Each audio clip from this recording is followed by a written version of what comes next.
dengan buku Zakat Mal Kontemporer.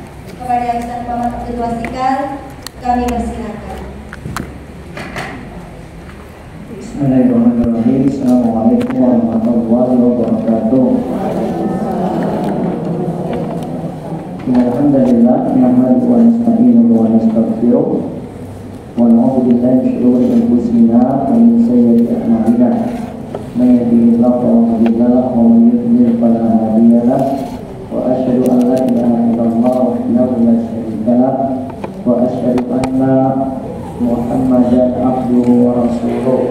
Allahumma sholli ala nabiyyina Muhammad wa ala alihi wa man tabi'ahum bi ihsan ila yaumiddin. Allahumma inna nas'aluka ilman nafi'a wa rizqan thayyiban wa amalan mutaqabbala. Puji syukur kita panjatkan kepada Allah, salawat serta salam semoga tercurah atas junjungan kita Nabi Agung dan Dia mulia Nabi kita Muhammad sallallahu alaihi wasallam. Baik ibu-ibu sekalian, di kesempatan kali ini kita akan melanjutkan pembahasan dari Ramadan bersama Nabi. Ada 3 bahasan yang belum dibahas, yaitu sholat tarawih, Lailatul Qadar dan i'tikaf. Terus kita bahas bahasan pengantar tentang zakat. Sholat tarawih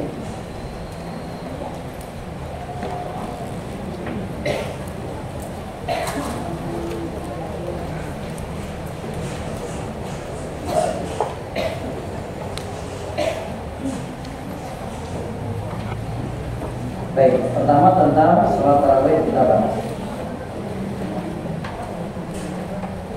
Sholat tarawih dinamakan tarawih artinya istirahat. Karena orang yang melakukan sholat tarawih beristirahat setelah melaksanakan sholat 4 rakaat. Sholat tarawih termasuk yang lain atau termasuk sholat malam. Sholat tarawih termasuk yang lain atau termasuk sholat malam. Kadang-kadang sholat tarawih ini diputuskan pada bulan Ramadan saja. Jadi sholat tarawih adalah sholat malam yang dilakukan pada bulan Ramadan. Para ulama sepakat sholat tarawih itu sunnah, bukan wajib. Sholat tarawih itu sunnah, bukan wajib. Sholat ini dianjurkan laki-laki, perempuan untuk melakukannya. Aisyah mengabarkan berikut ini: Rasulullah pada suatu malam keluar sewaktu tengah malam untuk melaksanakan sholat di masjid. Orang-orang kemudian mengikuti beliau dan sholat di belakangnya. Pada waktu paginya, orang-orang membicarakan kejadian tersebut. Kemudian pada malam berikutnya, orang-orang berkumpul semakin banyak lalu ikut sholat dengan beliau. Pada waktu paginya, orang-orang kembali membicarakan kejadian tersebut. Kemudian pada malam ketiga, orang-orang nanti di masjid semakin bertambah banyak. Lalu Rasulullah SAW keluar untuk sholat dan mereka sholat bersama beliau. Kemudian pada malam yang keempat, masjid sudah penuh dengan jemaah hingga akhirnya beliau keluar hanya untuk sholat subuh. Jadi beliau tidak keluar untuk sholat tarawih berjamaah. Berarti beliau sholat tarawih itu hanya beberapa malam saja, Bu. Setelah beliau selesai sholat subuh, beliau menghadap kepada orang banyak, membaca syahadat, lalu bersabda, "Amma ba'du fa innahu lam yakhfa 'alayya makanukum. Lakinni khasyitu an tufragha 'alaikum fatahdisu 'anha." Amma ba'du, sesungguhnya aku bukannya tidak tahu keberadaan kalian, akan tapi aku takut sholat tersebut akan diwajibkan atas kalian sementara kalian tidak mampu. Nah, Imam Syafi'i, mayoritas ulama Syafi'i, Imam Hanifah, Imam Ahmad dan ulama Malikiyah, sebagai ulama Malikiyah berpendapat lebih afdal kalau tarawih dilaksanakan secara berjamaah. Karena Nabi SAW sempat melakukan secara berjamaah beberapa malam. Dan ini dilakukan oleh Umar bin Khattab dan juga para sahabat radhiyallahu anhum. Kaum muslimin pun terus menerus melakukan sholat tarawih secara berjamaah karena itu merupakan khasiat Islam yang begitu tampak sehingga serupa dengan sholat Id. Waktu pelaksanaan sholat tarawih adalah antara sholat Isya dan sholat subuh. Sholat ini dilaksanakan sebelum sholat witir. Maka kesimpulannya, sholat tarawih hukumnya sunnah, tidak wajib. Kemudian yang kedua, sholat tarawih disunahkan berjamaah. Sholat tarawih disunahkan berjamaah.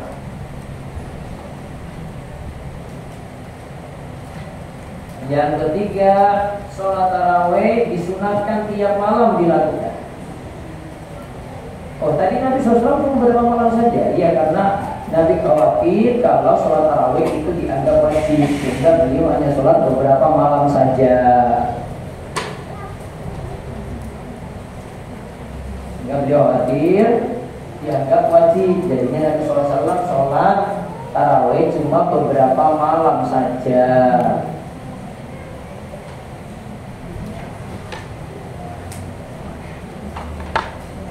Terus untuk perempuan, untuk ibu-ibu, wanita boleh sholat tarawih di masjid. Walaupun di rumah lebih afdal. Di rumah lebih afdal.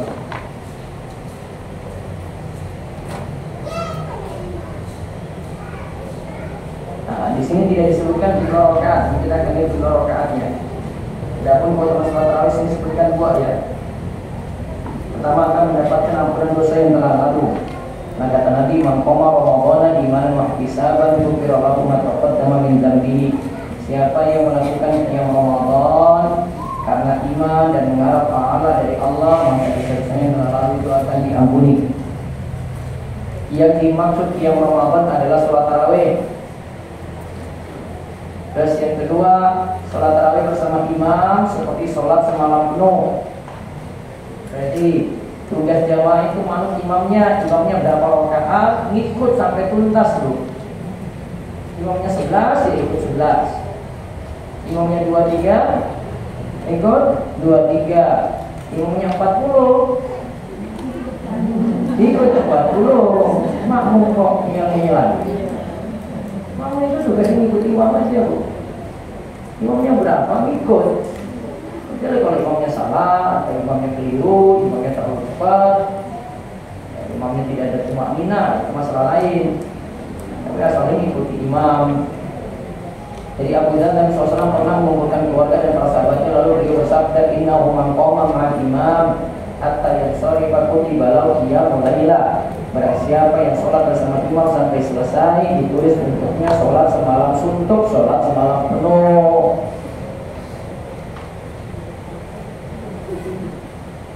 Adapun sholat tarawih bersama Rasulullah SAW, tadi di sini apa yang dilakukan oleh Rasul ketika sholat tarawih.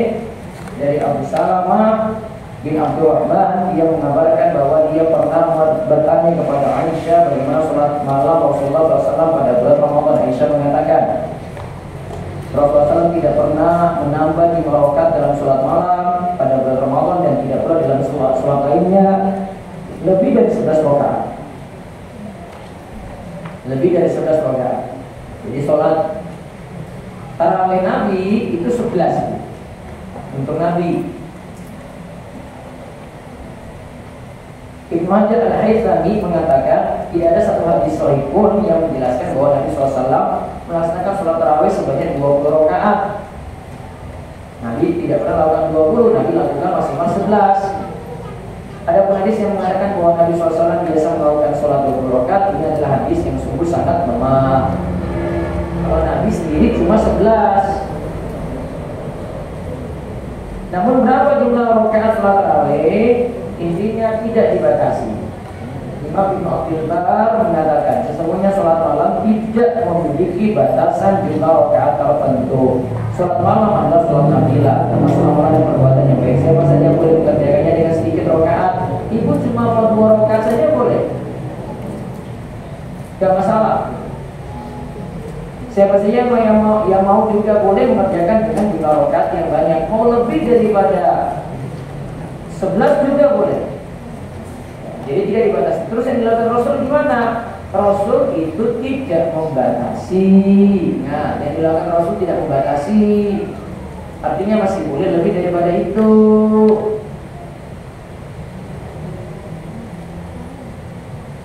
Ini sekarang salat tarawih tidak ada dibatasi rakaatnya dengan beberapa alasan berikut. Pertama, Rasul sendiri tidak batasi, karena Nabi katakan ketika ditanya tentang salat malam, salatul laili masna masna, fa idza khashiya ahadukum subha shalla rak'atan wahidatan tutiru lahu ma qad shalla. Salat malam itu 2 rakaat. Jika kalian khawatir menabrak waktu subuh, maka kerjakanlah 1 rakaat. Dengan demikian berarti kalian menutup sholat tadi dengan witir. Ingat, ini konteks pertanyaan. Seandainya sholat malam dibatasi cuma 11, Nabi pasti bilang kerjakan 2 rakaat salam, 2 rakaat salam, jangan lebih daripada 11. Namun tidak ada di kalimat ini. Berarti asalnya tidak dibatasi. Ibu sudah kerjakan setelah itu witir, malam mau tahajud lagi boleh, Bu, karena jumlah rakaatnya tidak dibatasi. Juga kita diperintahkan untuk memperbanyak sujud. Memperbanyak sujud tidak disuruh hanya 11. Nabi SAW bersabda, "Fa'inni ala nafsika bikasrati sujud." Bantulah aku untuk mewujudkan cita-citamu dengan memperbanyak sujud, yaitu memperbanyak salat sunnah. Begitu pula sabda Nabi SAW, "Sebenarnya engkau tidaklah melakukan sujud kepada Allah melainkan Allah meninggikan 1 derajat bagimu dan menghapus 1 kesalahanmu." Berarti makin banyak sujud artinya makin banyak sholat, makin banyak jumlah rakaat, dosanya makin banyak diampuni dan makin ditinggikan derajat. Itulah alasannya kenapa lebih banyak rakaat itu lebih bagus. Dan ini sangat jelas menunjukkan bahwa kita dibolehkan perbanyak sujud. Selama tidak banyak rakaat dan sama sekali tidak diberikan batasan. Terus yang ketiga, rakaat sholat diperbanyak agar sholat malam bisa lebih lama. Syekhul Islam Ibnu Taimiyah rahimahullah mengatakan, tatkala Umar mengumpulkan Malaysia dan Ubay bin Ka'ab sebagai imam. Ubay bin Ka'ab sebagai imam ketika itu, dia melakukan sholat 20 rakaat. Ini Umar nih yang perintah. Umar itu Khulafaur Rasyidin loh, khalifah. Dan kita disuruh mengikuti sunnahnya Khulafaur Rasyidin juga. Wa'alaikum bisunnati wa sunnatil Khulafaur Rasyidin al-Mahdiyyin.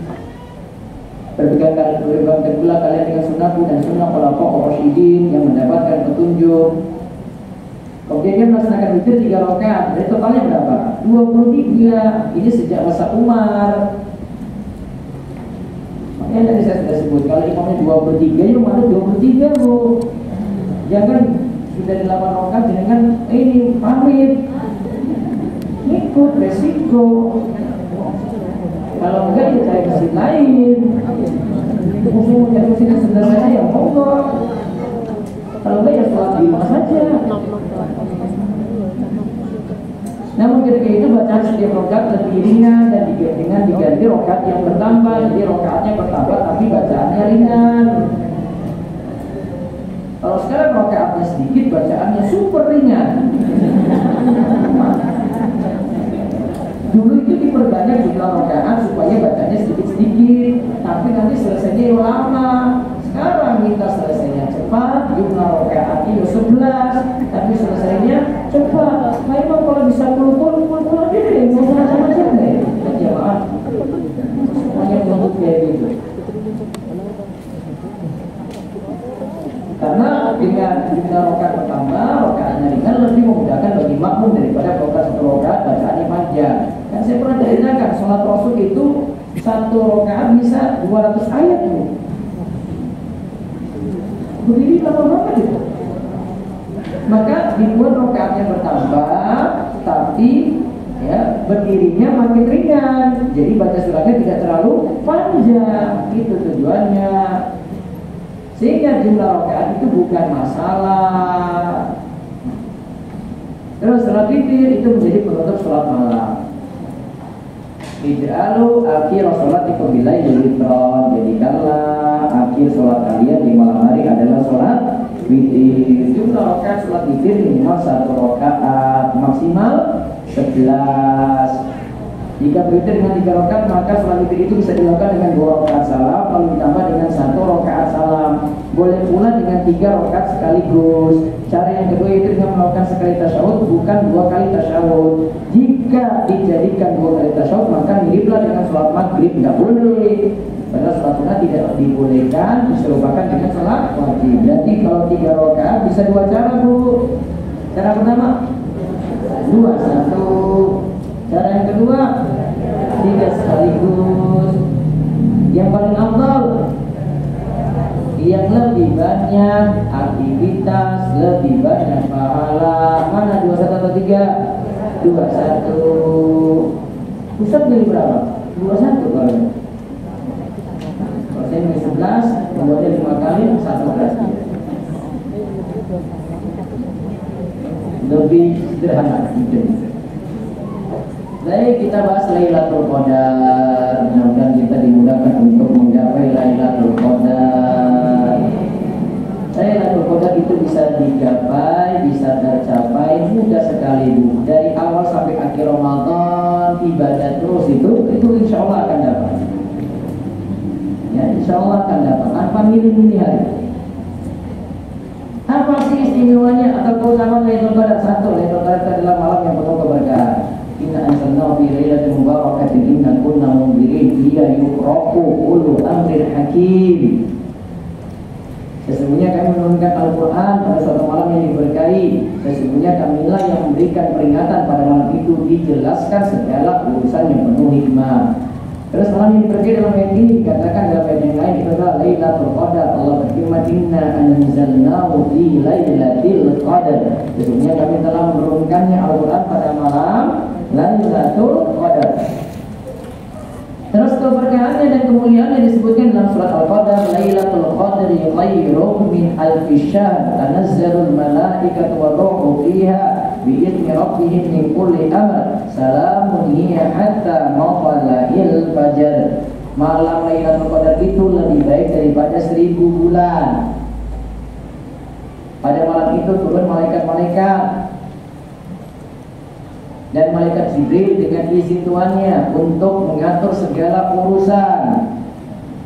Malam itu penuh kesejahteraan sampai terbit fajar. Maka Lailatul Qadar itu pokoknya dari maghrib sampai subuh. Siapa yang dapati waktu maghrib sampai subuh, dia pas ibadah di situ, berarti sudah disebut dia beribadah pada malam Lailatul Qadar. Jadi bukan Lailatul Qadar itu pakai jam tertentu, nunggu jam 2, bukan, nunggu jam 12, bukan, satu malam full.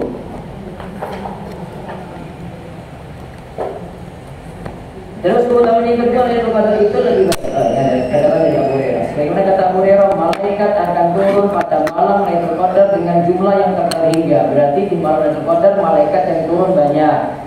Malaikat akan turun membawa kebaikan dan keberkahan sampai terbitnya waktu fajar. Berarti di antara tanda malamnya itu adalah tenang. Karena malaikat-malaikat itu pada turun. Ingat, kalau malaikat turun itu pertanda kebaikan datang. Namun kalau malaikat pergi itu pertanda ada yang masalah di situ.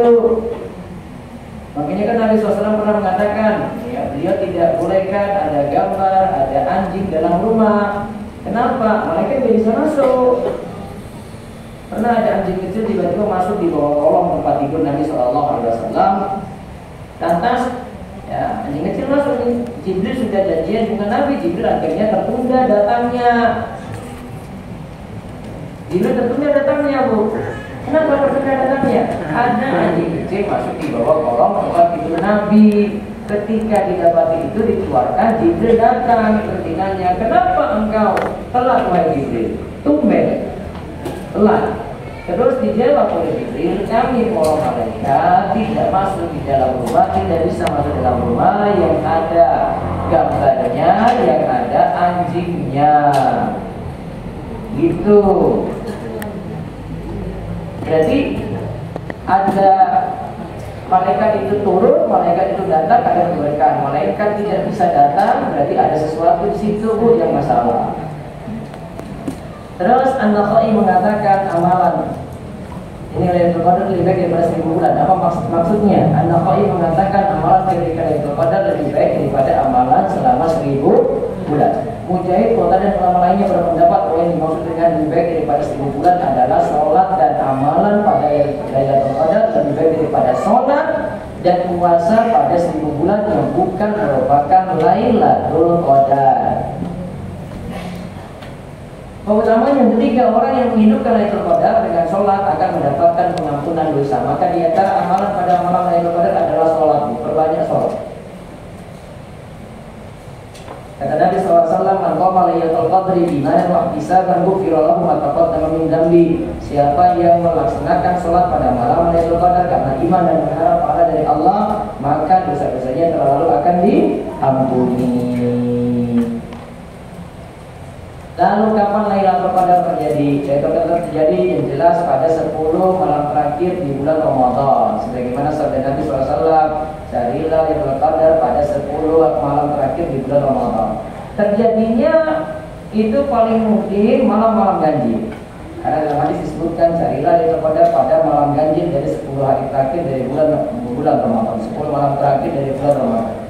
Kapan tanggal pastinya? Ibnu Hajar katakan ada 40 pendapat dalam masalah ini. Namun pendapat yang paling kuat dari berbagai pendapat yang ada adalah Lailatul Qadar itu terjadi pada malam ganjil dari 10 malam terakhir bulan Ramadan dan waktunya berpindah-pindah dari tahun ke tahun. Jadi waktunya tidak jelas, tidak diberitahu tanggal persisnya ibu-ibu.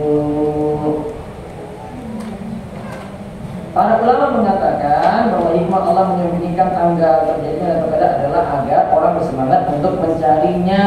Hal ini berbeda jika Lailatul Qadar sudah ditentukan tanggal pastinya. Justru nanti malah orang-orang akan malas-malasan di hari-hari yang lain. Coba aja Bu, kalau ada jualan sebutkan promonya tanggal 27 gitu kan. Ibu dulu tanggal 27 kan? Oh, rebutan itu. Udah siap-siap itu. Sudah diberitahu tanggal. Yang lain tanggal lain gimana? Oh enggak, saya bilang aja nih. Nah sama, Lailatul Qadar kalau sudah ditentukan misalnya malam 21, hanya malam 21 saja yang masjidnya full. Malam yang lainnya mall, ya healing, sudah nggak ke masjid lagi. Kok kenapa nggak program lagi? Sudah kemarin tanggal malam 21. Nah ini gimana? Adapun tanda-tandanya, ini sering ditanyakan, apa sih tanda malam Lailatul Qadar? Ada beberapa dalil yang membicarakan tanda Lailatul Qadar. Namun, ya, ini kata Ibnu Hajar, namun itu semua barulah tampak setelah malam tersebut berlalu. Kalau tampaknya itu nanti kalau malamnya sudah berlalu, maka kesimpulan mudahnya bagi ibu sekalian tidak perlu cari-cari tanda. Iya kan? Saya nggak boleh. Saya kalau cari tanda nanti nggak dapat Bu. Ini ada dia. Karena dia malah lihat saya. Terus ada banyak lagi. Kamu terbang nggak malam ini? Nggak perlu. Karena nanti setelah, coba lihat ya, diceritakan dalam hadis Ubay bin Ka'ab. Malam itu adalah malam yang cerah. Jadi cirinya malamnya cerah Bu. Terus di sini sebutkan pada malam ke-27, maka paling mungkin ada juga yang ulama yang sebut malam ke-27. Karena ini disebutkan spesifik Bu malamnya. Tanda-tandanya ialah pada pagi harinya matahari terbit berwarna putih tanpa memancarkan sinar ke segala penjuru, jadi tidak terlalu terang.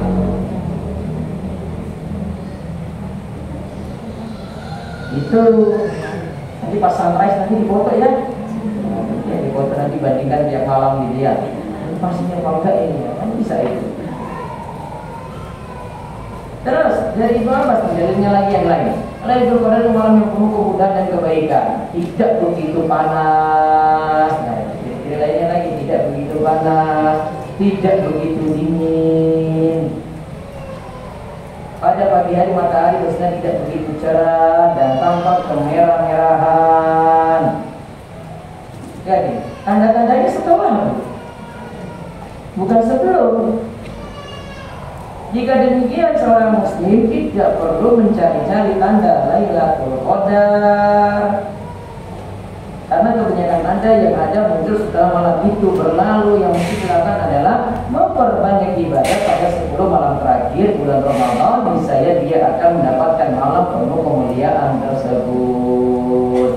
Terus bagaimana seorang muslim menghidupkan malam Lailatul Qadar? Sudah sepantasnya seorang muslim lebih giat beribadah ketika itu dengan dasar iman dan mengharapkan pahala melimpah di sisi Allah.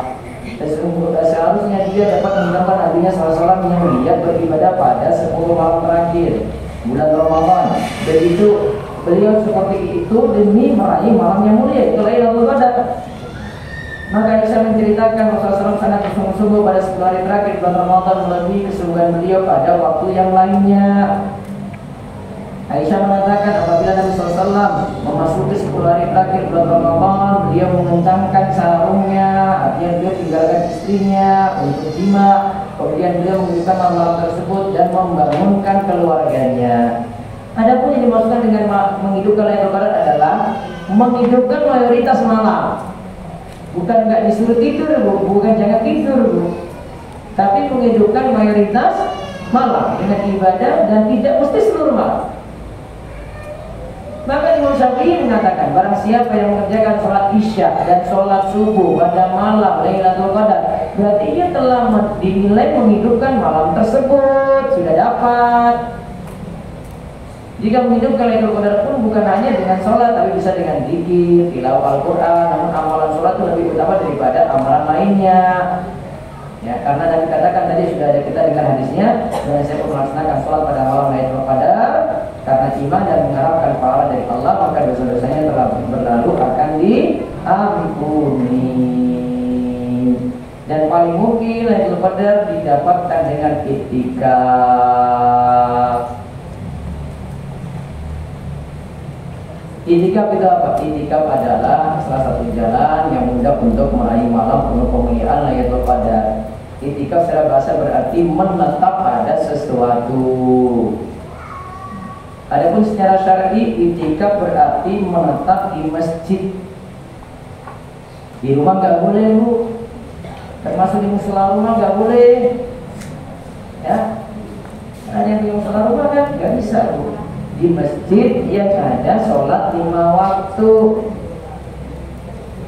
Niatannya untuk beribadah kepada Allah yang dilakukan oleh orang yang khusus dengan tata cara yang khusus. Apa tujuan i'tikaf? Ibnu Qayyim katakan, maksud i'tikaf adalah agar konsentrasi hati dalam ibadah penuh kepada Allah. I'tikaf berarti seorang menyendiri. Ingat, menyendiri ya. Kalau menyendiri berarti nggak banyak ngobrol, nggak banyak bergaul. Dia menyendiri dengan Allah dan memutus diri dari berbagai kesibukan dengan makhluk. Berarti urusan dunianya ditinggalkan. Kalau mau aman nggak bawa HP, Bu. Paling aman itu. Dengan hati yang konsentrasi seperti ini, ketergantungan hatinya kepada makhluk agar akan berganti kepada Allah. Rasa cinta dan harapnya akan beralih kepada Allah. Ini tentu saja merupakan maksud besar dari ibadah yang mulia ini. Jika maksud i'tikaf memang demikian, berarti i'tikaf semakin sempurna jika dilakukan dengan ibadah puasa. Memang i'tikaf lebih afdal dilakukan pada hari-hari puasa. Berarti tujuan i'tikaf agar konsen dalam ibadah, fokus dalam ibadah. Untuk sementara waktu urusan dunianya ditinggal dulu. Jadi disyariatkannya i'tikaf. Ibnu Munzir mengatakan, para ulama sepakat bahwa i'tikaf itu sunnah, bukan wajib. Kecuali jika seorang mewajibkan bagi dirinya untuk bernazar dalam melakukan i'tikaf. Berarti i'tikaf yang wajib cuma i'tikaf nazar. Dia pernah bernazar sesuatu, nazarnya itu kalau terpenuhi, dia akan i'tikaf 2 hari di bulan Ramadan. Berarti 2 hari ini jadi wajib. Dari Abdullah bin Umar ia berkata, Rasulullah SAW biasa beriktikaf pada 10 hari terakhir bulan Ramadan. Lalu dari Abu Hurairah radhiyallahu anhu ia berkata, Nabi SAW biasa beriktikaf pada bulan Ramadan selama 10 hari. Berarti 10 hari terakhir, Bu. Masuknya dari malam ke-21. Keluarnya malam takbiran. Namun pada tahun wafatnya beliau beriktikaf selama 20 hari. Terus waktu iktikaf yang lebih afdal adalah pada akhir-akhir Ramadan, 10 hari terakhir bulan Ramadan, sebagaimana hadis Aisyah. Dia berkata Nabi SAW beriktikaf pada 10 hari yang akhir hingga wafatnya. Kemudian istri-istri beliau pun beriktikaf setelah kepergian beliau. Berarti ibu-ibu juga boleh iktikaf.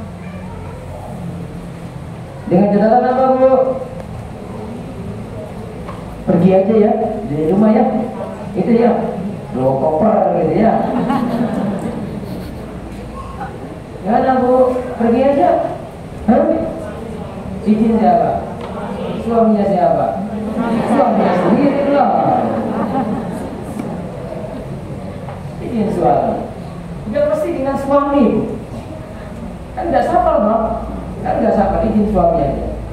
Mereka suami juga ada tugas lain. Benar suami aja, izin aja. Kemudian Nabi SAW beriktikaf pada 10 hari terakhir dengan tujuan agar mudah meraih Lailatul Qadar. Ini tujuan utamanya itu untuk menghilangkan segala kesibukan dunia sehingga mudah bermunajat kepada Allah, juga untuk memperbanyak doa dan zikir ketika itu. Lalu iktikaf harus dilakukan di masjid. Wala tubashiruhunna wa antum aqifuna fil masajid. Janganlah kalian menjumpai istri kalian sedangkan kalian sedang beriktikaf di dalam masjid. Berarti iktikaf di dalam masjid, bukan di rumah. Masjid yang mana? Yang penting masjid ada sholat 5 waktu. Kalau cuma musola dipakai orang-orang tertentu saja, orang kantoran, musola sekolah, nah ini nggak bisa. Jadi yang dipakai umum sehingga ada sholat 5 waktu situ. Kalau memang ada laki-laki dia mau sampai sholat 5, berarti yang ada sholat 5 situ. Adapun yang membatalkan iktikaf keluar masjid tanpa alasan syar'i dan tanpa ada kebutuhan yang mubah yang mendesak. Berarti kalau dia ada kebutuhan boleh. Kebetulan kamar mandi di sini lagi off, lagi diperbaiki, pindah cari kamar mandi di luar 50 meter dari masjid, boleh. Tapi cari yang paling dekat, jangan cari kamar mandi paling jauh. Dia cari 5 kilo ke atas. Ustaz, sekalian saya mampir rumah Ustaz, mau ketemu istri sudah kangen. Oh, nggak bisa, balik lagi, nggak bisa nyambi di situ. Terus yang kedua, larangannya lagi adalah jima atau bersetubuh dengan istri. Dia pulang, kemudian lakukan jima, terus dia balik lagi. Ini termasuk pantangan ketika iktikaf.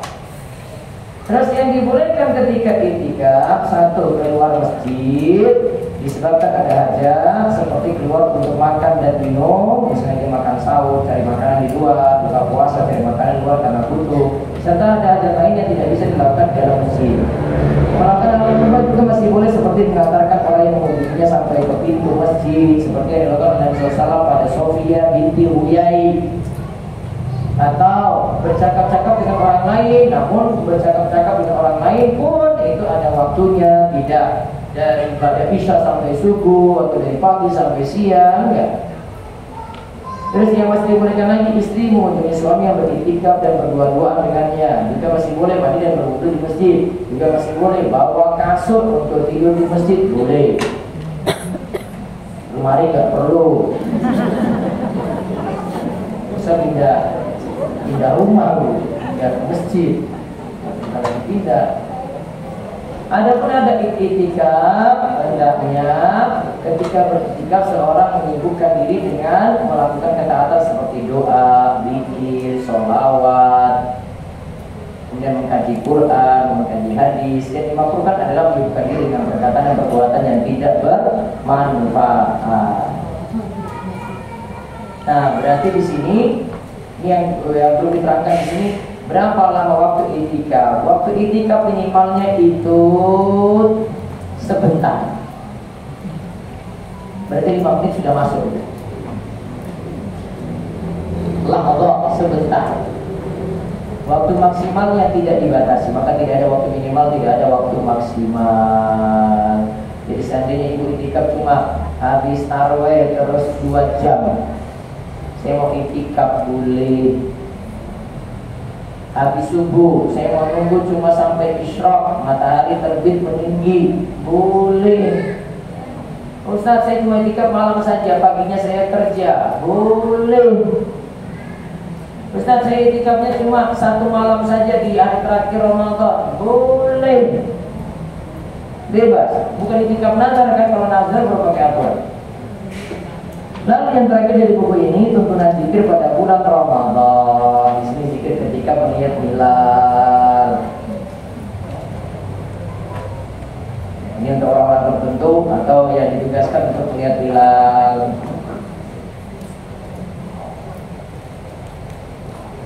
Ya Allahumma halilu alaina bil yumni wal imani was salamati wal islami rabbi wa rabbukallah. Terus ucapan ketika dicelah diusili orang lain ketika kita sedang berpuasa, maka katakan, apabila ada orang yang mengajarnya berkelahi atau menghinanya, maka hendaklah katakan inni shaimun.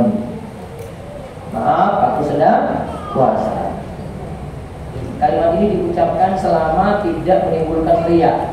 Berarti kalau puasanya sunnah, takut riya orang tahu, maka cukup untuk dirinya saja. Tapi kalau puasa wajib kan semuanya puasa, gak apa-apa. Dia jaharkan ini shaimun. Tapi kalau itu puasa sunnah, ya tidak ada kepentingan, maka agar terbebas dari riya, jangan diucapkan terang-terangan. Cukup untuk dirinya saja mengucapkan saya sedang puasa. Terus doa ketika berbuka puasa, la dhama'u wa bitallatil uruq wa sabatal ajru insyaallah. Terus doa ketika orang yang ada doa untuk orang yang beri makan dan minum, berarti ada yang beri makan dan minum pada kita. Ini bagi orang-orang yang makan buka puasa gratis di masjid. Tolong sadar. Dari apa doakan? Itu mau mikir perut sendiri. Apa doanya? Ya Allahumma at'im man at'amani wa asqi man asqani. Ya Allah, berilah ganti makanan kepada orang yang beri makan kepadaku, dan berilah minuman kepada orang yang beri minuman kepadaku. Terus ada lagi doa ketika berbuka puasa di rumah orang lain. Jadi kita datang ke rumah orang lain, disuruh buka puasa di situ, ya, atau ketemu teman lama, kemudian disuruh ke rumahnya, disediakan buka puasa. Atau indakum muslimuna wa akala ta'amakumul abrar wa sholat alaikumul malaika. Orang-orang yang berpuasa berbuka di tempat kalian, orang-orang yang baik menyantap makanan kalian, dan malaikat pun mendoakan agar kalian mendapatkan rahmat. Terus ada doa lagi setelah sholat witir, subhanal malikil quddus, subhanal malikil quddus, subhanal malikil quddus. Suara ketiga keras. Terus dibaca lagi, ada di halaman ketiga 73. Rabbil malaikati warruh. Jadi subhanallah malikul quddus 3 kali, terus ditambahkan dengan Rabbil malaikati warruh. Terus doa yang kedua untuk salat witir.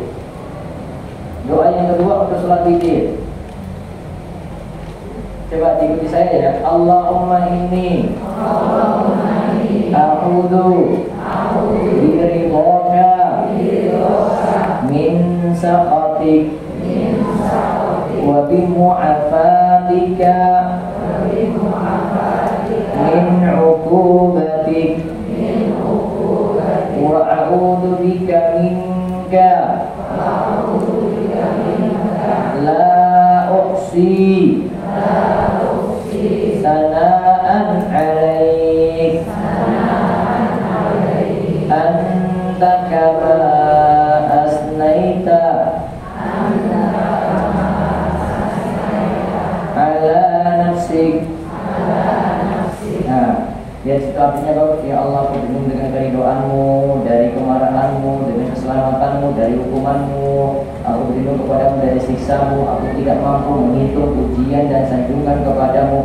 Engkau adalah sebagaimana yang engkau sanjungkan untuk dirimu sendiri. Terus kalau dapati malam Lailatul Qadar atau di 10 malam terakhir, karena kita tidak tahu tanggal persisnya kapan, berarti praktekkan itu di 10 malam terakhir.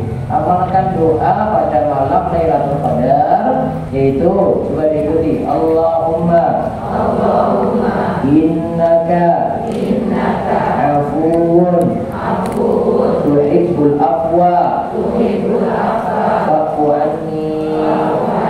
Allahumma innaka afuwun tuhibbul afwa fa'fu anni. Ya Allah, semoga Engkau maaf lagi Maha Mulia yang menyukai permintaan maaf, maafkanlah aku. Selesai. Sekarang lihat tentang zakat. Ingat yang saya bahas di sini zakat mal, bukan zakat fitrah. Zakat fitrah terlalu gampang untuk dijelaskan. Zakat fitrah itu cuma 2,5 kilogram beras, tiap kepala dihitung. Yang penting masih hidup sebelum masih hidup ketika matahari tenggelam pada malam takbiran. Kalau masih hidup maka dia kena wajib zakat fitrah. Nanti kepala keluarga nanggung zakat fitrah untuk anggota keluarganya. Berarti ibu ditanggung suami. Nah, sekarang yang kita bahas zakat mal. Zakat yang terkait harta.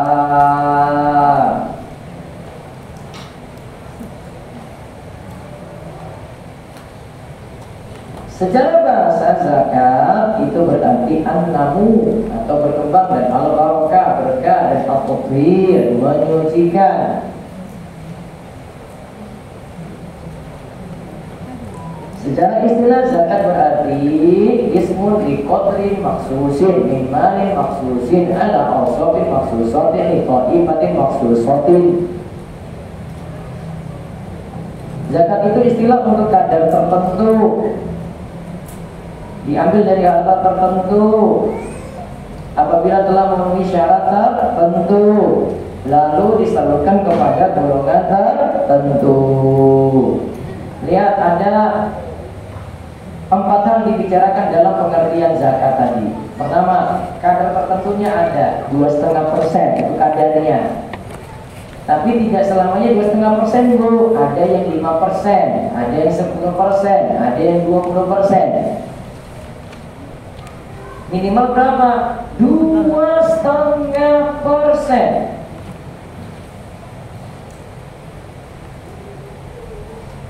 Bilangan pecahannya berapa? 1/40. Terus yang kedua, harta yang terkena kewajiban zakat. Berarti kita nanti harus bahas harta yang terkena zakat. Tidak semua. Ibu gak usah hitung perabotan yang ada di dalam rumah, gak perlu. Gak usah hitung ada jumlah tas berapa dalam rumah, gak perlu. Ustaz, saya punya tas branded gimana? Nggak masuk juga. Gak usah khawatir. Islam gak ketat-ketat banget, gak paksa-paksa banget. Kendaraan pakai pribadi gak dihitung, Bu. Rumah sekian M gak dihitung. Kalau tertentu saja, dia kita akan lihat hartanya. Gak semua harta. Terus yang ketiga, syarat tertentu, syaratnya ada. Tunggu nisab dulu, tunggu haul. Gampangannya bahasa bebasnya, Bu, tunggu kaya dulu baru kena zakat, Bu. Belum kaya belum kena. Maka ada orang yang saksi itu belum pernah kena zakat, ya belum kena, ya ngapain pusing, Bu? Kalau sudah sampai kriteria syaratnya sudah terpenuhi, baru kena, itu baru mikir. Bahasa lainnya, kalau punya uang, nah baru nanti mikir ada zakat, Bu. Kalau nggak ada uang, nggak ada simpanan, nggak usah pusing-pusing. Terus yang keempat, golongan yang berat menerima zakat. Siapa yang dikasih? Nanti kita bahas lagi. Ini si A ini boleh nggak, si B boleh nggak, saudara saya boleh nggak, ibu saya boleh atau tidak, anak saya boleh nggak, cucu saya boleh nggak. Jadi dalam pembahasan zakat kita bahas seputar itu. Adapun dalil wajibnya zakat, Allah berfirman, wa aqimus sholata wa atuz zakata, dan dirikanlah salat kemudian tunaikanlah zakat. Perintah zakat ini berulang dalam Al-Qur'an dalam berbagai ayat hingga 32 kali. Begitu pula hadis menyatakan dunia Islam ala khamsin, Islam itu dibangun dengan 5 perkara, disebutkan diantaranya bayar zakat. Zakat apa? Bukan zakat fitrah, bukan yang hadis ini dibicarakan. Zakat mal. Zakat fitrah itu cuma kaitannya dengan Idul Fitri saja, Bu. Kalau zakat mal kaitannya dengan harta ibu. Beda ya. Zakat fitrah itu kaitannya dengan orang. Namun kalau zakat mal kaitannya dengan apa? Harta. Terus hikmah disyariatkannya zakat. Yang pertama sifatnya ta'abbudi. Zakat dikeluarkan dalam rangka menaati perintah Allah, berarti ini ibadah, taat pada Allah. Yang kedua, agar menghilangkan sifat bakhil atau pelit. Berarti orang yang bayar zakat tidak termasuk orang pelit. Terus yang ketiga, dalam rangka bersyukur kepada Allah atas nikmat yang Allah berikan kepada hamba-Nya. Yang keempat, menimbulkan rasa cinta dari sesama. Orang miskin itu kalau dikasih-kasih terus, Bu, itu senang dia gak mungkin macam-macam. Namun kalau orang miskin itu gak dikasih-kasih, Bu, oh dia cemburu nanti. Awas ya kalau lewat-lewat sini ya. Kalau kan dia ada curi kesempatan, Bu, kalau bisa nyolong harta orang kayak ini, nyolong. Tapi kalau orang kaya tahu nih, dia tahu nih, oh ini dermawannya luar biasa, ya mungkin dia ngapain orang kaya itu. Terus yang kelima, untuk menjaga harta. Karena Allah berkaya harta tadi. Terus yang keenam, untuk mengatasi kemiskinan dan pengangguran di tengah masyarakat. Masya Allah, Islam sangat peduli kayak gitu, Bu, diatur. Makanya golongan yang beragama zakat itu kan golongan mengatasi ekonomi mereka. Ada yang orang terlilit utang, ada orang fakir, ada orang miskin. Nanti kita lihat syarat-syaratnya. Adapun fadilat zakat, menurut zakat itu menyucikan jiwa dari sifat pelit hilang. Terus membersihkan kita dari sifat pelit, tamak, begitu ambisi pada dunia, serta lalai mengingat akhirat. Allah ingatkan, khudh min amwalihim shadaqatan tutahhiruhum wa tuzakkihim biha wa shalli 'alaihim inna salataka sakanun lahum wallahu samii'un 'aliim. Ambillah zakat, suruh ambil, kalimatnya ambil dari sebagian harta mereka. Maka orang kaya itu suruh keluarkan. Maka tidak disebut bayar zakat ketika gini, si A punya utang ke saya ada zakat ini, dia punya utang ke saya, dia kebetulan susah. Terus ini utangnya ada 2 juta, saya mau keluarkan zakat juga 2 juta. Terus saya bilang dia, lunas ya. Kenapa lunas?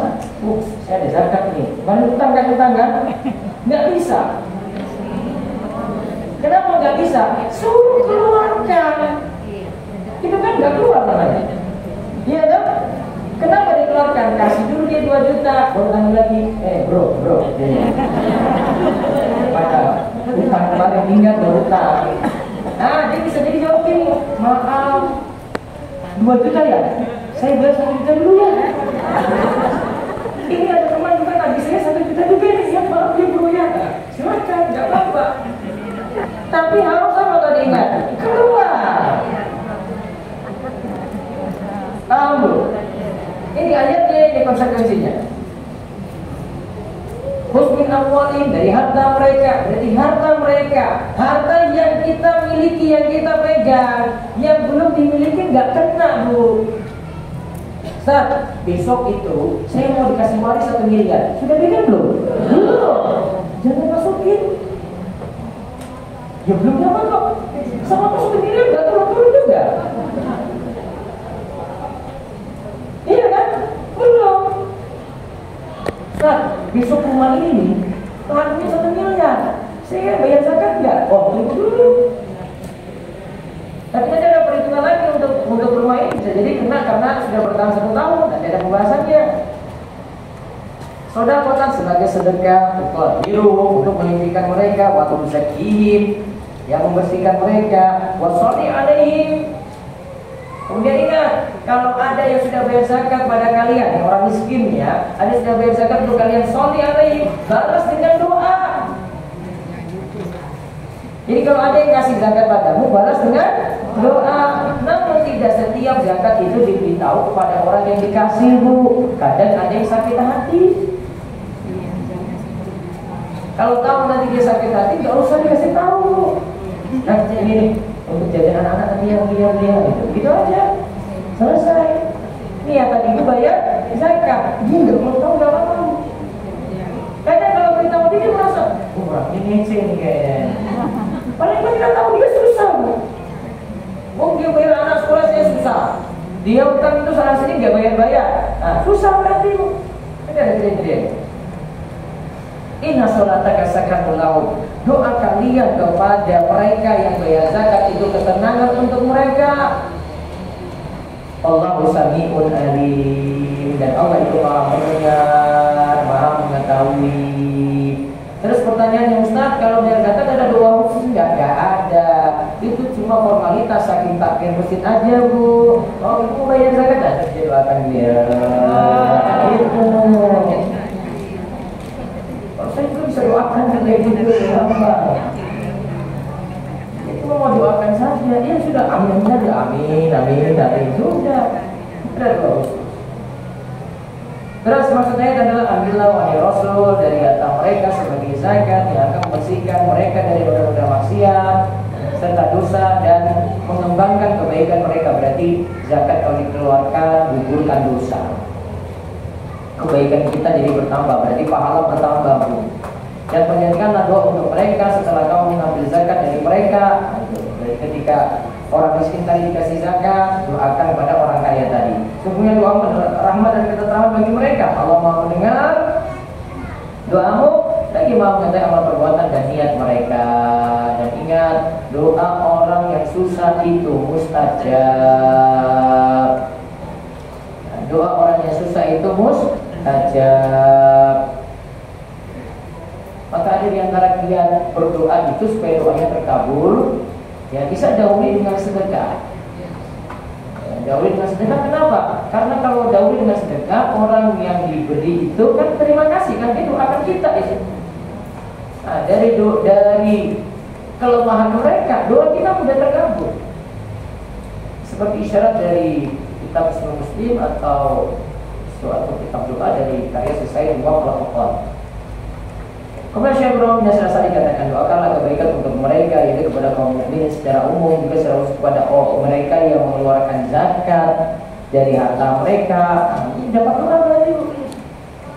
Karena doa tersebut adalah ketenangan memberkati mereka orang kaya dan memberikan kebahagiaan untuk mereka orang kaya. Allah itu Maha mendengar doa baikmu dan Allah yang mengabulkannya. Sekarang tentang sejarah pensyariatan zakat. Zakat sebenarnya ibadah yang sudah dikenal dari wahyu di langit sebelumnya. Seperti disebutkan dalam Al-Anbiya 73. Terus lihat lagi di halaman selanjutnya. Allah berbicara mengenai perkataan Nabi Isa ketika ia masih dalam buaya, ya ausoni bisolati wa zakati ma dumtu hayya. Ayat ini tegas. Dan Allah perintahkan kepadaku untuk mendirikan sholat dan menunaikan zakat selama aku hidup. Surat Maryam ayat 31. Maka dari sini menunjukkan sejak Nabi Isa sudah ada perintah zakat. Adapun dalam masa Islam, zakat itu ada 2 tahapan. Ada fase Mekah, ada fase Madinah. Fase Mekah itu telah membicarakan tentang zakat seperti pada ayat wa aqimus sholata wa atuz zakata wa aqridullah qardan hasanah, dan berikanlah sholat, tunaikanlah zakat, dan berikanlah pinjaman kepada Allah, pinjaman yang baik. Juga ada ayat yang menyebutkan wailul lil musyrikin alladzina la yutuna zakata wa hum bil akhirati hum kafirun, dan kecelakaan kesana bagi orang-orang yang bersekutukan Allah, yaitu orang-orang yang tidak menunaikan zakat dan mereka kafir akan adanya kehidupan akhirat. Di sini juga disebut tentang masalah orang yang enggak bayar zakat. Ayat yang di atas menjelaskan rinciannya tentang kewajiban ini atau batasannya hingga siapa yang berhak diberikan zakat belum dijelaskan. Nanti penjelasan rinci di fase Madinah. Fase Madinah lebih menjelaskan mengenai batasannya, yaitu pada tahun 2 Hijriah. Setelah Nabi Hijrah berarti ya, pada bulan Syawal turun pensyariatan zakat. Nah, kalau turun pensyariatan zakat di bulan Syawal, Bu, berarti bayar zakat belum tentu bulan Ramadan, ibu-ibu. Wah, ini pensyariatannya bulan Syawal. Ya kan? Belum tentu bayarnya di bulan Ramadan. Tergantung haul, Bu. Dan caranya dijelaskan dalam hadis, lalu dijadikan sebagai rukun Islam, seperti pada ayat fa'intahu aqamu sholata wa atu zakah wa iqamu fiddin wa nuqatilu ayat ini kaum ya'lamun. Jika mereka bertaubat, mendirikan sholat, menunaikan zakat, maka mereka itulah saudara-saudaramu seagama, dan kami menjelaskan ayat itu bagi kaum yang mengetahui. Lalu Al-Quran menjelaskan mengenai siapa saja yang berhak menerima zakat seperti yang disebutkan dalam surat At-Taubah ayat 60.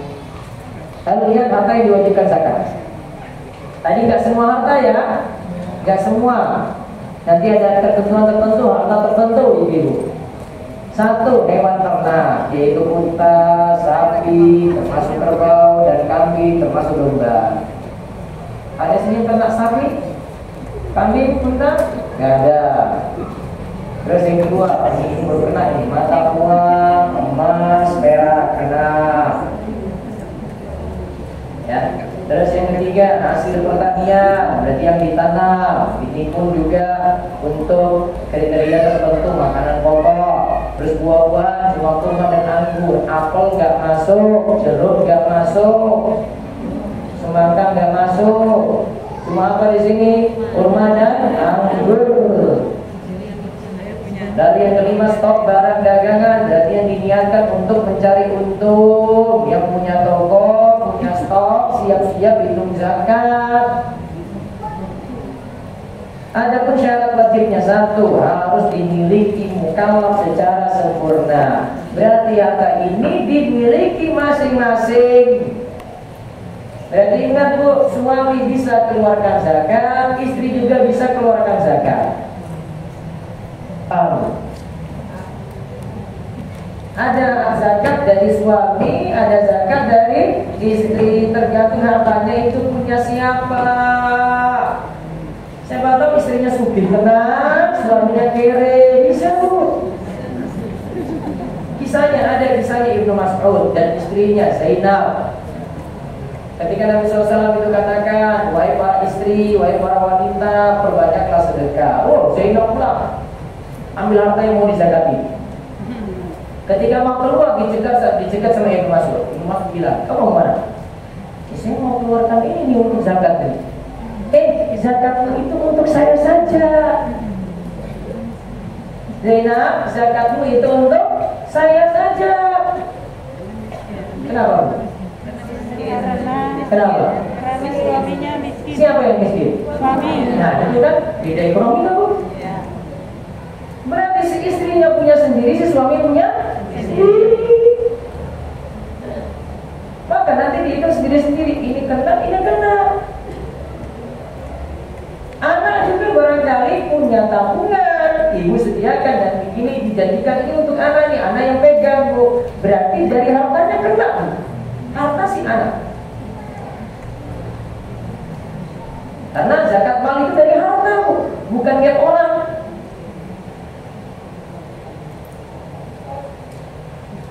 Belum. Terus lihat kalimatnya, dimiliki secara sempurna per individu, Bu, per individu, per orang. Ingat, Bu, per individu, per orang. Berarti kalau ada pengajian, punya kas, perkumpulan, nggak kena zakat, Bu. Itu bukan harta per individu. Ada kas masjid, itu bukan harta individu, harus dimiliki secara sempurna. Kalau dimiliki secara sempurna berarti kita pegang uang ini atau uangnya dijanjikan akan kita pegang saat bayar zakat? Dari kemungkinan ya Bu ya. Yang pertama, uang yang kita pegang saat ini berarti ada di rekening, ada cashnya, kita pegang itu Bu. Atau dijanjikan akan terbayarkan saat kita bayar zakat. Jadi ada piutang yang jatuh tempo, bisa balik. Ya, teman beritahu, nanti saya mau kembalikan uang besok loh. Alhamdulillah, ini saya mau bayar zakat gitu, berarti masukkan. Dan dia orangnya on time dia, karena kebanyakan orang berhutang itu nggak balik-balik. 80% itu nggak balik-balik. Jadi itu sendiri. Nah, syarat pertama yang syarat kedua, harta harus bisa bertumbuh atau menerima pertumbuhan secara hukum. Uang itu bertambah. Emas nilainya bisa jadi emasnya gramnya tetap, tapi nilainya bertambah, maka kena. Terus yang ketiga, harta harus mencapai nisab syar'i. Harus sampai nisab dulu. Yang belum punya nisab belum kena zakat. Coba lihat teman-teman. Uang dan barang dagangan. Mana yang tercapai terlebih dahulu antara nisab emas atau nisab perak? Coba kita lihat dulu. Tes. Kita bahas nisab. Nisab itu nilai minimal, ingat minimal suatu harta kena zakat.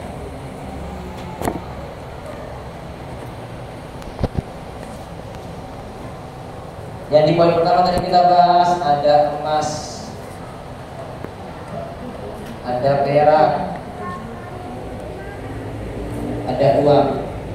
Emas itu nisabnya 20 dinar, perak itu 200 dirham. Ibu punya emas dinar? Punya emas dinar nggak? Nah, sekarang pakai gram berarti ya. 20 dinar itu sama dengan 85 gram emas murni. Harga emas sekarang berapa ibu? Ibu, harga emas hari ini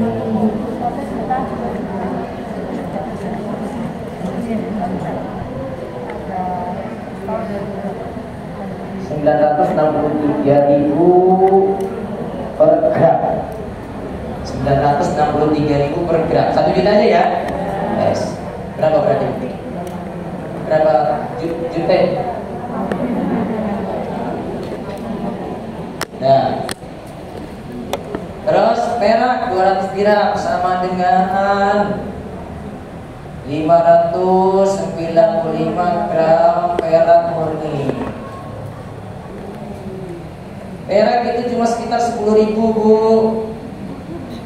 10.000 kali 595 itu sekitar 5,95 juta. Taruhlah kita bulatkan 6 juta ya. 6 juta. Oke. Hitung. Nanti pulang ini siap-siap hitung di rumah nanti. Sekarang uang. Lihat kalimat tadi Bu. Mana yang tercapai terlebih dahulu antara nisab emas atau perak? Jangan dulu pilih Bu. Karena saya nggak suruh milih emas atau perak kalau uang. Di sini nggak dibilang pilih Bu.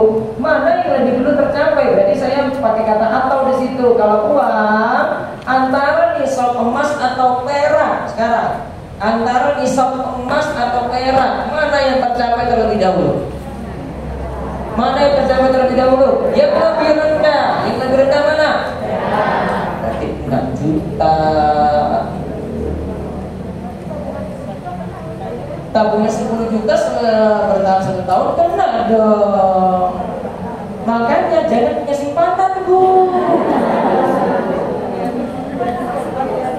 Sudah dulu udah suruh simpan kan? Kalau punya simpan kena Bu. Makanya jangan simpan. Kalau mau simpan kena. Paham cara hitung nisabnya? Kalau saya cenderung ini fatwa di dalamnya ada 5 bulan belakangan ada Profesor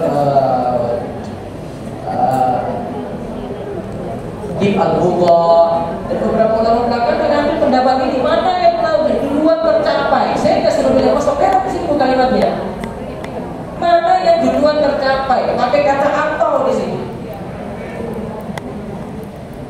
Kan disuruh pilih perak di sini. Atau paling rendah perak, maka 6 juta. Sekarang ya cara hitungnya Bu. Ini bulan apa? Ramadan. Mau bayar zakat bulan apa? Tergantung duitnya datangnya kapan Bu. Iya kan? Misalnya ya, dari kita pakai syawal aja dari saya zakat syawal ya. Syawal alhamdulillah Ustaz. Saya punya uang 10 juta tersimpan. Ingat ya, pakai kalimat tersimpan Bu. Gak usah pakai kalimat masuk keluar. Gak usah bilang gaji masuk gaji keluar, gak usah Bu. Pokoknya susah. Saya punya simpanan nih, ada 10 juta nih bulan Syawal nih. Nah sudah, langsung kena. Langsung kena nggak? Tidak.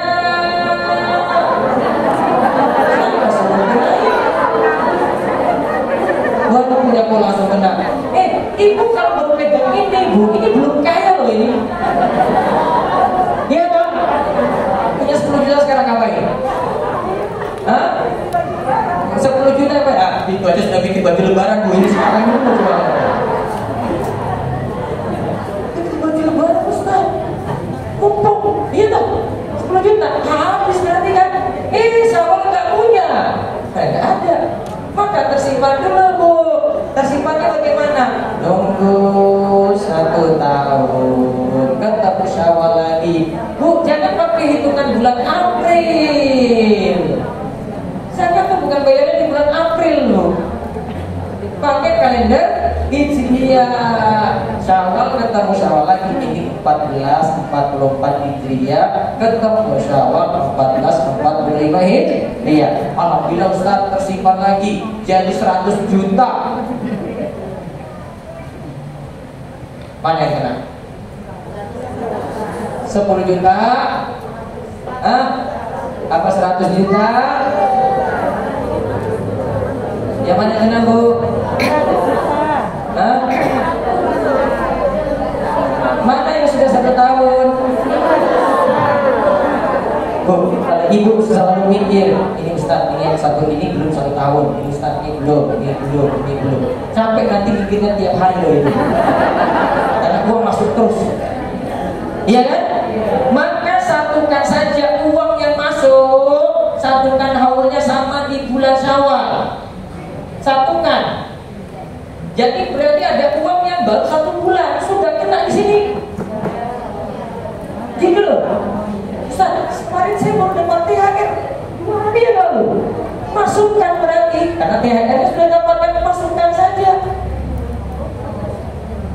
Oh, dapat bonus lagi 1 hari yang lalu, masukkan lagi. Berarti ada harta yang nggak 1 tahun Bu, tapi kan yang sini kan sudah 1 tahun. Maka pertambahannya itu diikutkan 1 di sini. Biar nanti mikirnya bayarnya tiap bulan Syawal saja, nggak usah mikir tiap bulan. Gitu wahai orang kaya.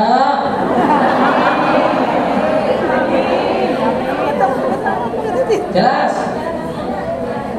Yang kena yang mana? 100 dong. Itu nggak usah dipedulikan, Bu, mikirnya capek. Kan ada yang tadi saya bilang, baru masuk 2 bulan, baru masuk 2 hari, baru masuk 3 hari. Kan tetapkan 1 tanggal saja di bulan Syawal, jenengan tetapkan itu. Lihat simpanan terakhir berapa? Total terakhir. Jelas itu? Yang penting ada duit dulu gitu. Kalau nggak ada tersimpan ya sudah.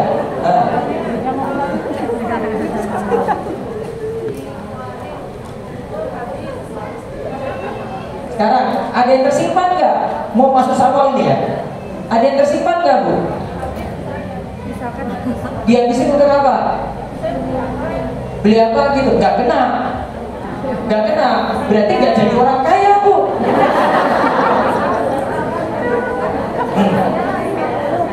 50 masih di atas nisab 6 juta. Iya kan? 50. Terus tiba-tiba turun lagi jadi 7 juta di sini misalnya 7 juta. Masih di atas nisab kan? Masih kan? Kena nggak? Kena. Kena berapa berarti?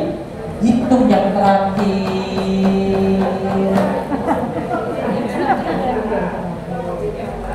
Profit tiap bulan. Nah,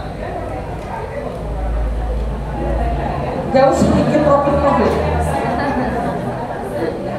Gak usah dipikirkan. Terakhir berapa? Mau bayar zakat bulan apa dulu? Syawal. Berarti nanti di Syawal hitung yang tersimpan berapa uangnya. Tersimpan saja.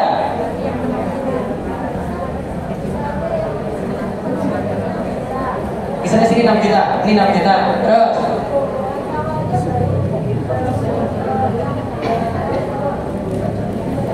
6 juta. Dari sini jadi berapa? 67 juta. Berarti kena zakat 67 juta. Iya, risiko yang gede di bulan Syawal. Kecuali Syawalnya ini 6 juta, kesininya jadi 10 juta. Ternyata di bulan berikut setelah Syawal baru jadi 100 juta. Berarti gak kena. Nanti tahun berikutnya lagi, Bu. Maka ingat kalimat saya, orang kaya itu tentukan dulu dalam setahun kapan bayar zakat. Jelas kalimatnya, Bu? Dalam setahun itu orang kaya itu mikir kapan bayar zakat. Saya tentukan Syawal nih. Berarti setiap Syawal jadi hitung. Nah, ingat, kalau disuruh Syawal, bagusnya bayar Syawal jangan ditunda. Maka kalau jenengan mau nyicil bayarnya, dimajukan. Mendingan dimajukan. Jangan tertunda. Syawal terus yang bayar 2 bulan lagi. Oh, itu namanya utang itu, Bu. Kalau itu sengaja dilakukan dosa nanti. Kalau punya toko juga bisa gitu nggak, Pak? Saya kan ini di terakhir stok total online barang dagangan. Ya. Insya Allah stok toko barang dagangan minggu depan, insya Allah. Gua nih, ya. Toko nanti yang ini punya banyak toko-toko itu nanti minggu depan, insya Allah.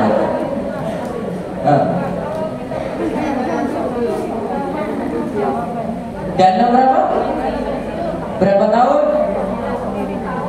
Sudah masih tersimpan kan? Harusnya tiap tahun kena zakat, Bu. Misalnya punya simpanan 100 juta, Bu. Sudah 10 tahun. Sudah disop belum itu? Mas merah aja kena ini, Bu. Itu uangnya siapa? Nah, kalau uang milik kita berarti jadi utang zakat tiap tahun. Iya dong. Tahun pertama 2,5% dari 100 juta. Tahun kedua 2,5% dari 100 juta kurang yang sebelumnya kan. Nah, hitung tiap tahun 2,5% terus selama masih di atas. Kenapa?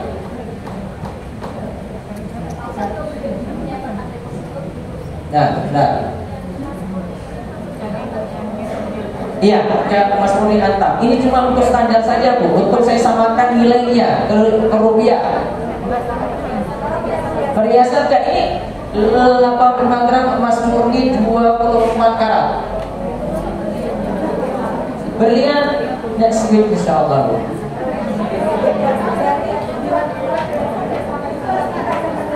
Ini sudah tanya jawab belum ya?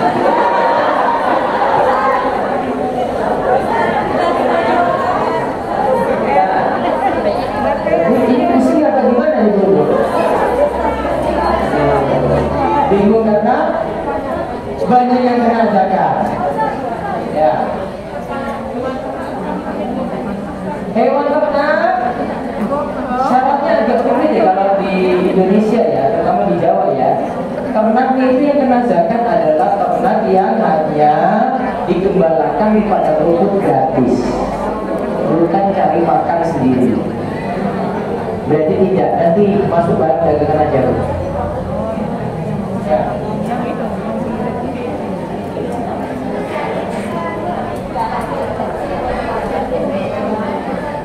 Tabungan haji, ini tabungan haji yang ibu sudah setor ke Kemenang atau ibu tabung haji cicil pelan-pelan?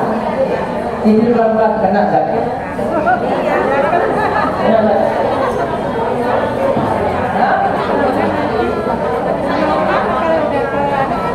Tabungan haji kan itu bukan dari setor ke Kemenang kan? Tapi ada yang sisa, kurang masih ditahan kan? Nah itu yang simpanan ibu yang di luar yang dari Kemenang tadi itu dianggap simpanan. Kalau sudah 1 tahun bertahan berarti kena zakat 2,5% dari simpanan tadi. Ya, oke. Ya.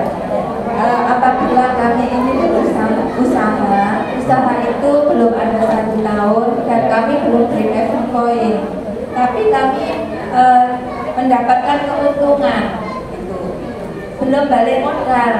Enggak, ini nggak mikir balik modal. Ada stok barang dagangan atau tidak? Tidak ada. Enggak ada stok barang, jual apa Bu? Misalkan kami bergerak dalam perikanan. Apa? Perikanan. Berarti di tangan nggak ada yang bertahan kayak stok barang dagangan gitu ya? Tidak ada. Nggak kena. Ya, nanti kalau dia punya sesuatu yang ditahan baru kena, atau nanti hasil penjualan itu, jadi masukkan ke simpanan ibu saja, simpanan ibu. Ya. Saya tidak yang sudah yang setelah ini, setelah ini baca sendiri. Yang doa apa Bu? Setelah ini. Baca sendiri bisa. Kalau ada imam yang pimpin gak masalah Bu, karena rata-rata jamaah gak pada hafal. Boleh saja. Ya. Tanah pakai pribadi sudah mau dijual belum dipasang pelakat yang dijual belum, gak kena zakat. Ya.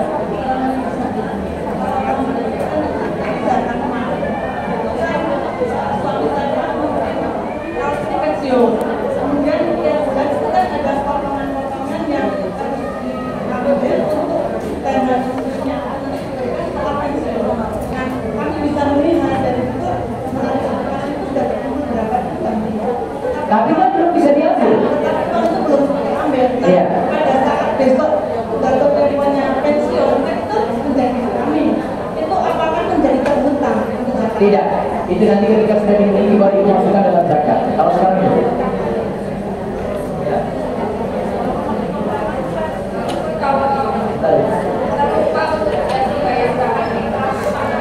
Apa Bu?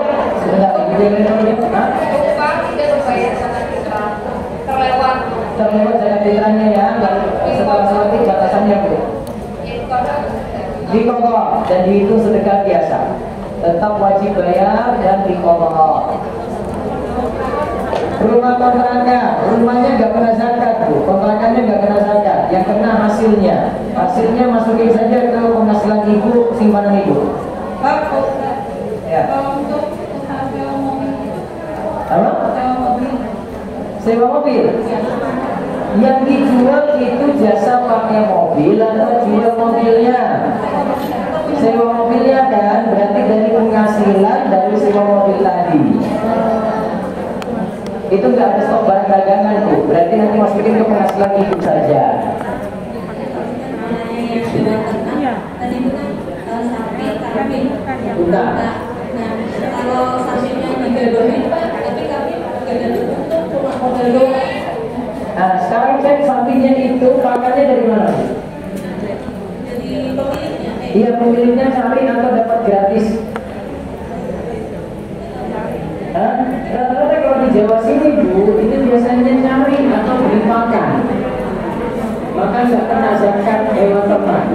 Kalau ayam Pak, Ayam berarti nggak masuk kita kan ternak kan? Berarti tidak kena kecuali dari hasilnya saja. Masukin dalam simpanan. Iya. Ya Bu.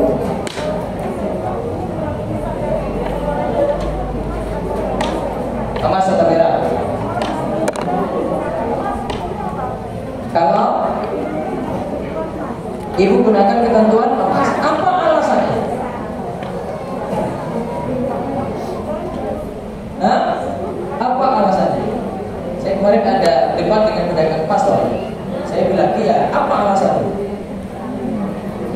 untuk menggunakan alasan yang logis kalau saya.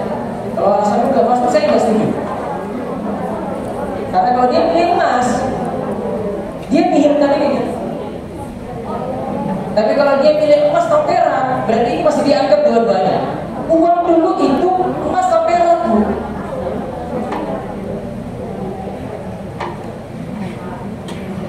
Gitu. Bu, mikir ini nih, standar emas atau perak itu cuma masalah nisab saja. Kalau uangnya sudah di atas nisab emas, sudah pasti kena. Gak usah mikir-mikir nisab lagi. Ya, kalau uang sudah di atas 100 juta dan gak pernah turun-turun, sudah otomatis kena. Dia cuma mikir kapan bayar zakat. Walaupun mungkin ada yang pilih ini, saran saya ubah saja. Lebih aman. Bu, sampai ke sini ini lama banget.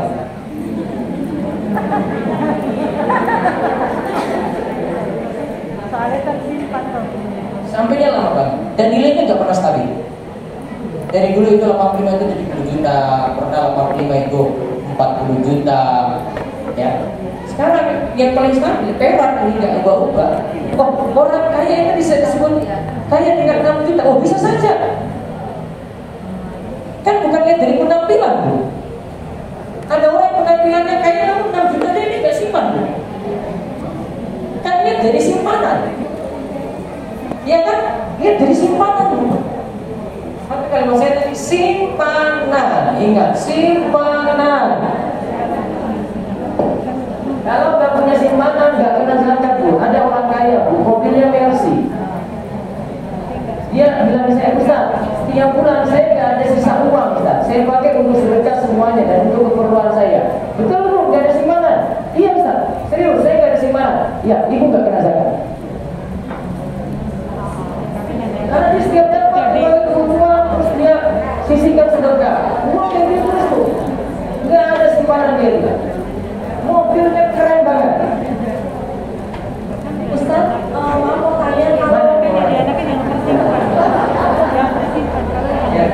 misalnya punya emas tuh biasa, misalnya punya 60 gram, tuh tahu misalnya 3 ton yang 4 ton Berapa? 3 ton atau 4 ton ya? Berapa gram tadi? 60 misalnya. 60 gram harganya berapa? Terus 50 juta. Hah? 50 juta. Nah, nggak sampai bisa emas kan? Emas nilainya berapa sih? Nah, nggak. Oh iya, makasih ya. Nanti tentang emas perhiasan ada jawabannya. Saya batas sedikit aja.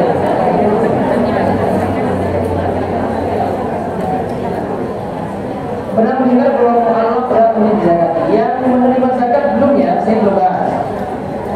Bolehkah zakat mal dibayarkan berupa makanan? Jadi ditanyakan gini. Jadi misalnya saya kena zakat 2 juta. Saya kena zakat 2 juta. Saya harus keluarkan 2 juta ya. Boleh nggak 2 juta ini saya wujudkan sembako? Nah, jadi saya ingin keluarkan dengan sembako. Fatwa ulama belakangan boleh. Fatwa ulama belakangan boleh. Artinya boleh diwujudkan sesuatu. Ini juga termasuk fatwa ulama belakangan juga boleh diwujudkan sesuatu. Diubah dengan yang lain boleh. Diubah dengan yang lain boleh. Itu tidak masalah.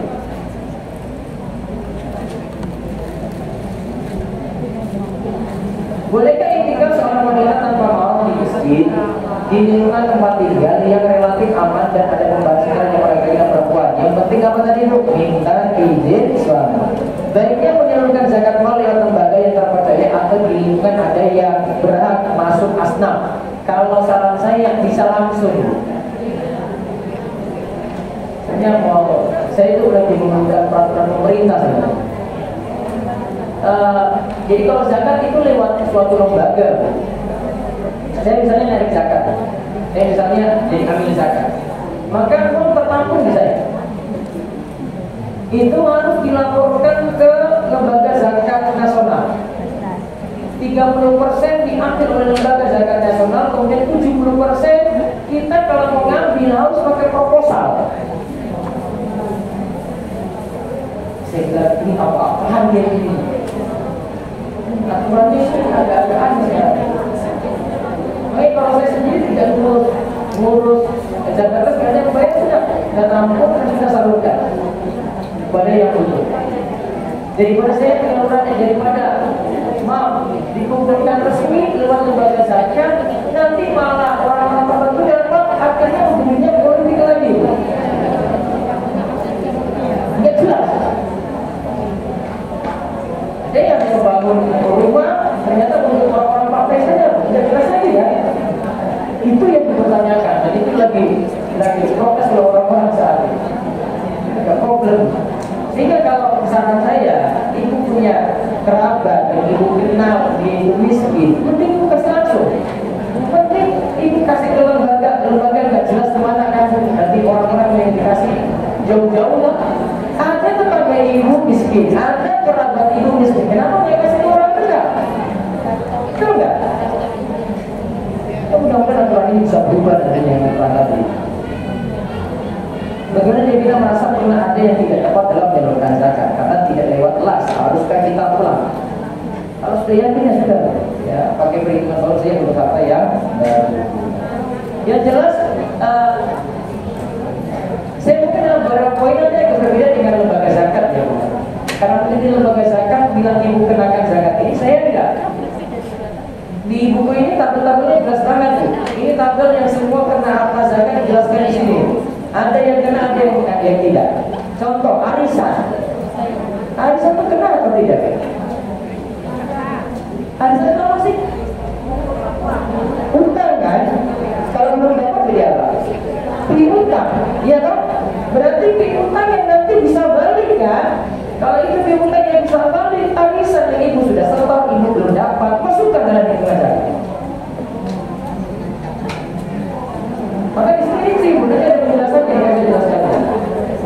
Sampai dana pensiun ada, harta waris ada, nanti ada zakatnya masing-masing. Tunggu pekan depan ya. Jadi ibu kita pekan depan ya. Saya sudah mau ini. Sudah mau dulu. Baik, itu saja kami cukupkan. Semoga jadi ilmu yang manfaat dan Allah bimbing kita terus pada amal soleh di bulan Ramadan ini dan harta kita senantiasa diberkahi. Demikian wabillahi taufiq. Assalamualaikum warahmatullahi wabarakatuh. Alhamdulillah sukses sekian kajian kita pada pagi hari ini. Semoga ilmu yang kita dapat menjadi ilmu yang bermanfaat dan ilmu yang diridhai oleh Allah. Dan kami ucapkan jazakallahu khairan kepada Ustaz Muhammad Kuasikan. Semoga Allah senantiasa memberkahi umur, ilmu dan waktu beliau. Dan kami ucapkan jazakumullahu khairan kepada seluruh jamaah yang senantiasa hadir mengikuti kajian di majelis ini. Dan kami informasikan bahwasanya untuk donasi pakaian layak pakai masih kami terima di Selasa pekan kedua kajian berikutnya tanggal 11 tepatnya. Dan insya Allah kita akan ketemu lagi di pekan kedua berikutnya pada tempat